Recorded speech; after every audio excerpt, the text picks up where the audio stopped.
All right, welcome to this week of May 4th to May 10th. The biggest thing happening this week is definitely Pluto stationing retrograde. And there are a few things I want to point out about that, and then I'm going to take us through most of the days of this week to give us an overview. You can already see on the screen here, I'm pretty clear. Since Pluto went direct back in October of 2025, okay, that's like 6, 7 months ago, Pluto went direct in the sign of Aquarius, and since then we've been pushing forward into a new chapter of life. And it is in specifically an Aquarian chapter of life, pushing into a new community, because that is, I think, the easiest, most tangible, realistic way to understand Aquarius is who you're hanging out with and what you're thinking about, what you're talking about, the people that you hang out with. So, if you don't know, Pluto as a planet in astrology is all about death and rebirth. It's about transformation, the type of change that you can't come back from. So, wherever Pluto goes is where we experience that. Specifically, in October of 2025 and in the year before that, Pluto was switching signs between the end of Capricorn and the beginning of Aquarius. And so we were straddling two worlds essentially, the death of the old structures of our life, which is Capricorn. And then when the death of the structure happens, then what we find is that the death of the people within those structures also has to happen. And so, right when Pluto came into Aquarius, we maybe were simultaneously within a new group of people and also watching that group die. Maybe literally with big world events, and then also in a more metaphorical sense, perhaps, of the disillusion of a group that maybe we thought was going to take us very far. Essentially, at this point in May of 2026, we've gotten further than we've ever been. Pluto's now at 5 degrees of Aquarius. Pluto moves very, very slowly. It will be in the sign of Aquarius for another 19 years. And what happens now is that for the next several months, Pluto will be appearing to move backwards in the sky, which essentially means we're going to be covering our tracks in everything that has happened since October. Okay, so that's going to be happening on Wednesday. And I'll talk about that when we get there, but I wanted to ground us in that and bring us into that context of what group have you been a part of in the recent past? How did that group die? Maybe several different iterations of groups have not worked out. Maybe several different attempts to do something have not worked out. But from my perspective, truly, this is the month, May, that things are beginning to stabilize. And it'll be in August, finally, when they ultimately do stabilize, thanks to the nodes finally switching signs. In any case, let me go speak a little bit more clearly to this week ahead. So on Monday, we have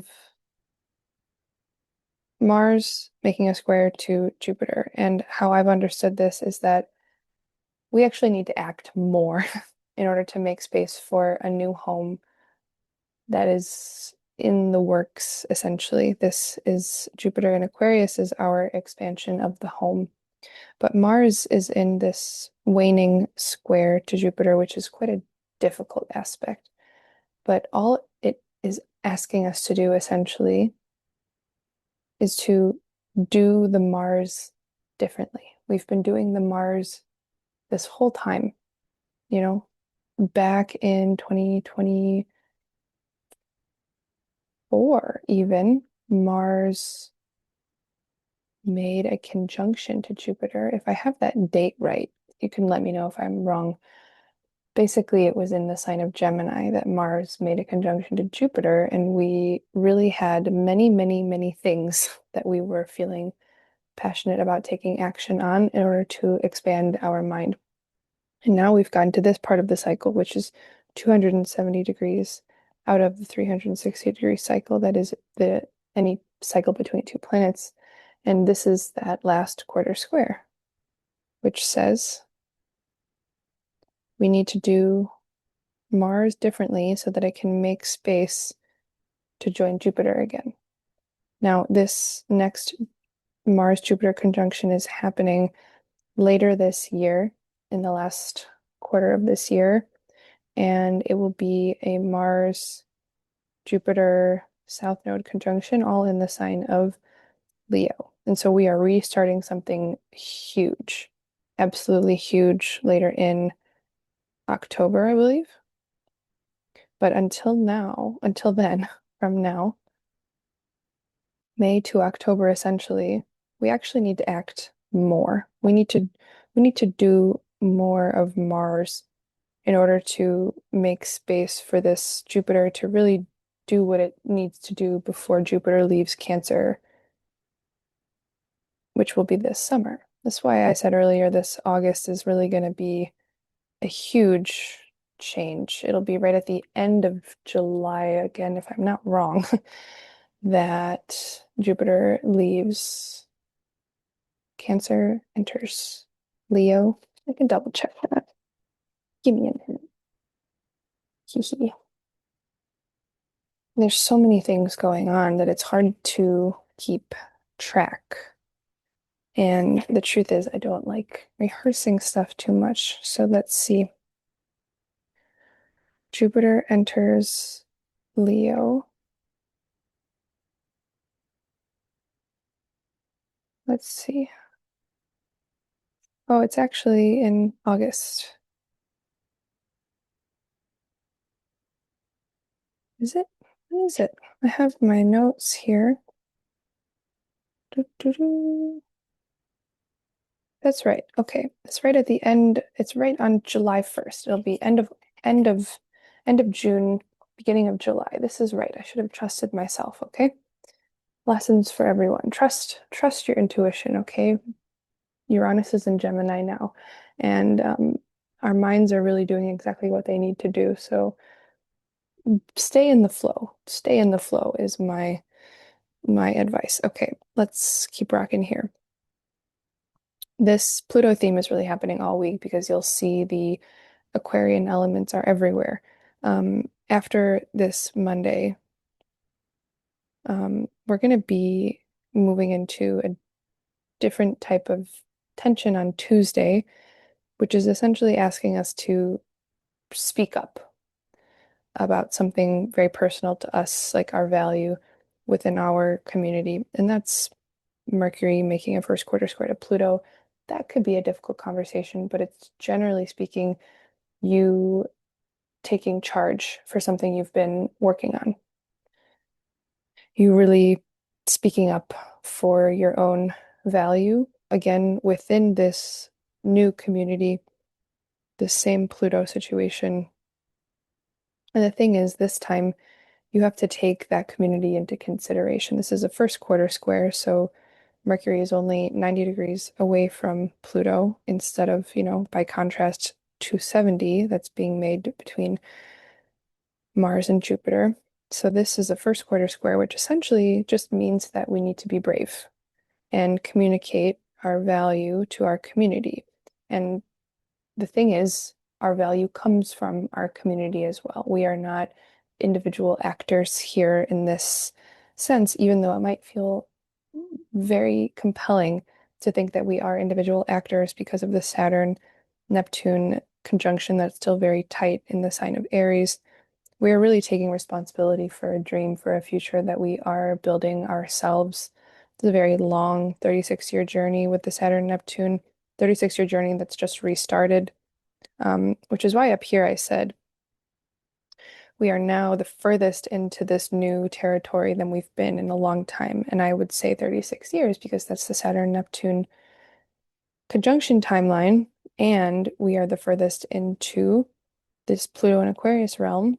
And soon enough, these two are going to be making very harmonious sextile to each other, which essentially means this great deep desire for change is really in line with this new blossoming of who we are. But we need to understand our individuality comes from our humanity, our shared humanity, as well as the change in our shared humanity comes from taking a stand for who we are individually. This is like the symbiosis of Aries and Aquarius, which are two incredibly individualistic signs.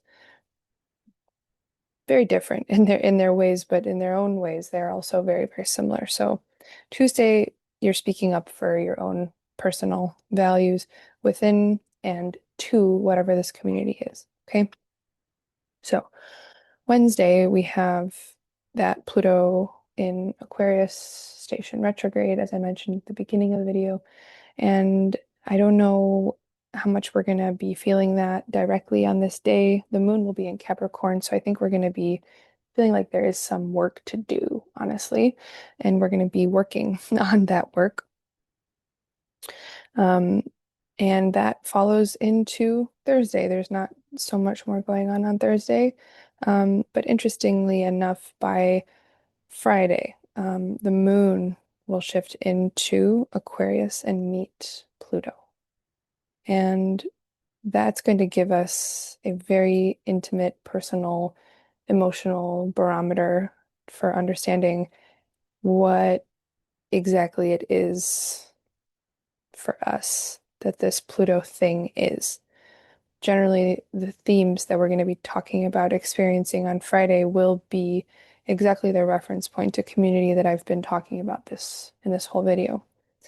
Um, all right. And then really interestingly, again, over the weekend, the moon is still in Aquarius and makes its last quarter square to the sun, which means we are finally at the end of this lunar cycle. Very challenging lunar cycle, and I'll say because it did have a conjunction to Chiron, the sun and the moon in Aries was making that's an opposition, sorry, making an exact conjunction, almost exact conjunction to the sign of, to the asteroid Chiron, which is all about healing a wound. And in order to heal a wound, you do need to feel it. Um, that accompanied by the Scorpio full moon that we just had, which was ruled by this Pluto in Aquarius, really showed that there was something transformative that we haven't been seeing that we need to trust. We need to trust this Pluto transformation a little bit deeper. And I think we need to be taking action with this Mars on the expansion of our home that is ultimately going to be offered when we rewrite what Aquarius is over the next few years. If you understand, let me know if you understood that logical leap, okay? But this is how I've been feeling it in my own life. Also, the internet is very much so Aquarius. And so if there's anything that you do on the internet, um, for me, obviously, I put these videos out and I'm trying to grow this business. I'm trying to understand my own work in the world, how I can support myself. And I think it's very much so just taking more action to make space for your new home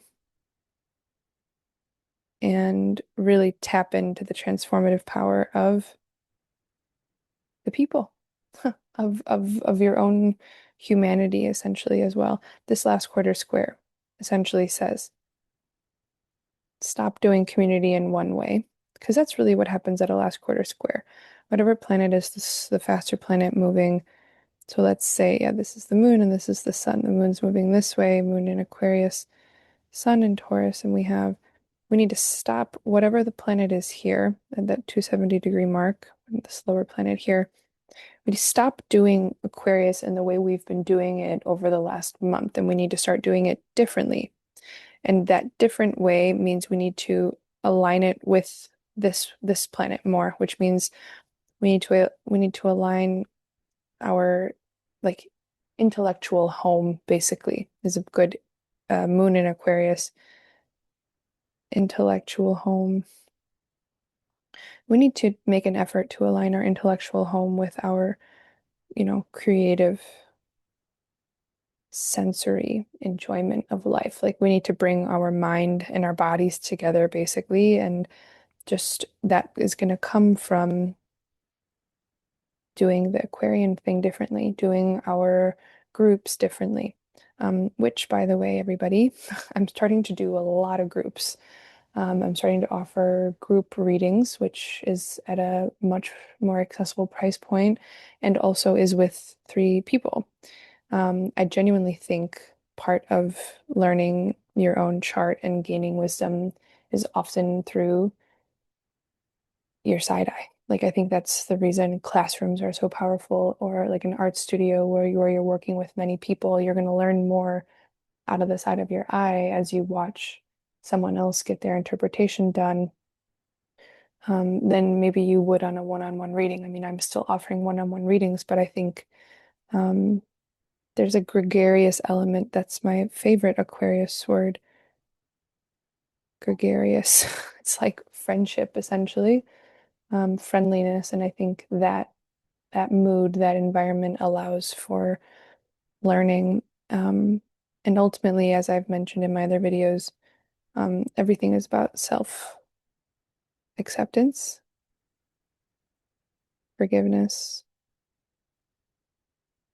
and unconditional love. Look at me being so intellectual about these things, but it's true. Everything has to come down to these things. And I think they're much, much easier to access when we're in a state of like friendship and friendliness. And I think with this Pluto and Aquarius, that's what everybody really wants. Um, I'm hoping to be able to do them in person at some point in New York City. But for now, they're online, so you can check out my website. It's not really my website, I just use Calendly, and you can sign up for a group reading. It's just $50. It's an hour and a half, and you'll be there with 3 other people who will just sign up. Um, yeah, email me if you have any questions about it. But I wanted to offer that and plug it here because it really just is such an Aquarian week. Um, and to do with the Taurus element, I know I've been threatening this for a while, but um, I will also have a creative workshop coming up with how we see the patterning of our birth chart, how we see that playing out in our creative practice, which is very much so a Taurus thing. Okay, so in fact, I was going to do that on this Saturday. I just wanted to test it out with 5 people. So if you're interested in doing that, I think the link will be in the bio of this, or the description here. Finally, to end out this week, this Sunday, um, I think it actually looks very nice, mostly because we have the sun making a sextile to Jupiter, and then Venus is going to be right in between, making a semi-sextile to both. Um, Moon will be conjunct, that's not Mars, that's a conjunct sign. Um, the North Node, which is in Pisces. And so, yeah, by Sunday, we're going to be, I think, having gone very deeply into this Aquarius stuff, we're going to come out and feel a little bit more levity. Like, yeah, this relational levity and direction of forgiveness that comes with the moon conjuncting the North Node in Pisces. So, yeah, the last thing I'll say here is that here's just you can pause the video and study this if you want to, but this is such a important way that I've been reading these days, which is based on rulerships. And right now, everything comes down to Mars and Aries ruling Saturn, Neptune, and the South Node, as well as the mutual reception with Mercury and Venus ruling literally everything else in the sky. Okay, what does that mean? That means that when it comes to this new building out of a dream, we just need to be taking action, just acting. Um, Also, when it comes to how we're processing our past, how we are devoting ourselves, which is a Virgo thing, devoting ourselves to our present skills and abilities, we also just need to act on them. And so that's a bit more of an analytical action. Um, Whereas the Saturn Neptune thing is like a pure, raw physical thing. So, like, go to the gym, basically. Go to the gym and then write and be meticulous, basically, with the Mars. And then everything else is really this mutual reception between Mercury and Venus, which basically just says that we're meant to be moving with a lot of open and relational curiosity right now. And we're just supposed to be communicating our values very clearly at this time. And as we allow these things to move forward, as we are open and relationally curious and communicating our values, we communicate our values, and that makes us more open and relationally curious. And so I think it's an easier time now that Mercury's in Taurus because we get this mutual reception rulership and it's not all just Mars anymore. Chiron is also ruled by Mars and Aries, and so much healing right now has to do with just taking action on stuff. So really, if you're in your head at all about anything this week, don't be, because, write it out, share it with someone. There isn't any type of rulership here that wants you to sit and stew. You could say that, Taurus is a very internal sign that wants to know its own resource and be very self-reliant. However, that's being ruled by Venus and Gemini, which is fun, flirty. It's open. So I hope that makes sense. Aquarius, Pluto and Aquarius can be very paralyzing in the mind, but just recognize that that is the exact place you need to move.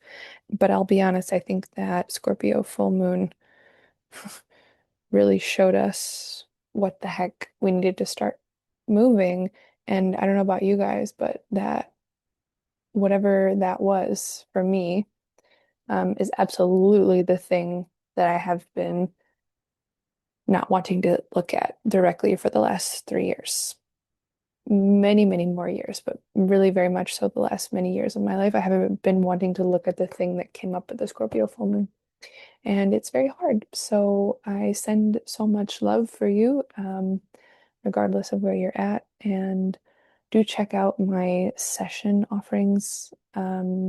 3 session offerings as a reminder, the group sessions, individual sessions, as well as the creative sessions if you are an artist and you want to use and talk about your birth chart patterning in relationship to your creative practice. I think that's going to become more and more of an important thing to talk about as Pluto, um, and Jupiter make their opposition later on. Really, over this summer, it'll be in July. There's going to be so much going on.